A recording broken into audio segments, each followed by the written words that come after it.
Hello बच्चों, let's read this question. This question says that in the question two statements are given as statement 1 and statement 2.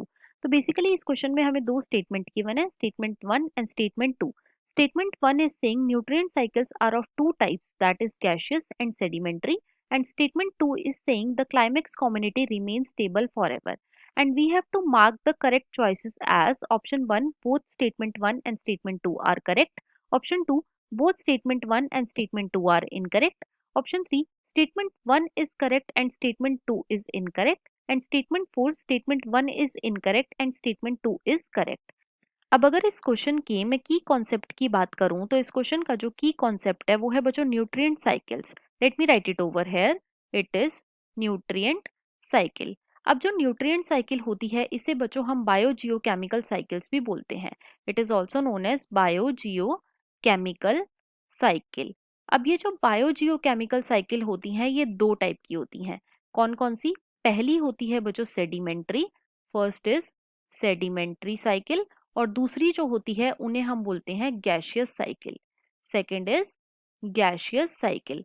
अब ये जो sedimentary cycle होती है बच्चों इसके अंदर आती है हमारी सल्फर साइकिल.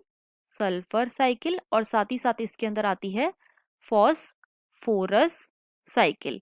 और जो गैशियस साइकिल होती है इसके अंदर कौन कौन सी आती है? इसके अंदर आती है nitrogen cycle and carbon cycle. Carbon cycle. Statement 1 में हमें गिवन है न्यूट्रिएंट साइकिल्स जो है ये दो टाइप की होती हैं, गैशियस एंड सेडिमेंट्री. तो स्टेटमेंट 1 जो है ये बिल्कुल करेक्ट गिवन है. स्टेटमेंट 2 में हमें गिवन है the climax community remain stable for ever. तो बच्चों ये स्टेटमेंट हमारी इनकरेक्ट है. क्यों? क्योंकि जो क्लाइमेक्स कम्युनिटी होती है, सबसे पहले तो क्लाइमेक्स कम्युनिटी होती क्या है? ये बच्चों एक ऐसी कम्युनिटी होती है that is near equilibrium with the environment.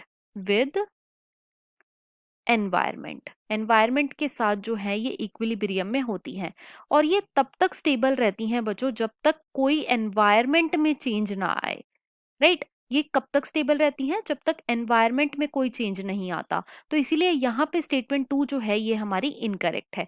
तो स्टेटमेंट 1 करेक्ट है और स्टेटमेंट 2 इनकरेक्ट है. तो इसके अकॉर्डिंग जो हमारा मोस्ट अप्रोप्रिएट ऑप्शन है वो है ऑप्शन नंबर 3.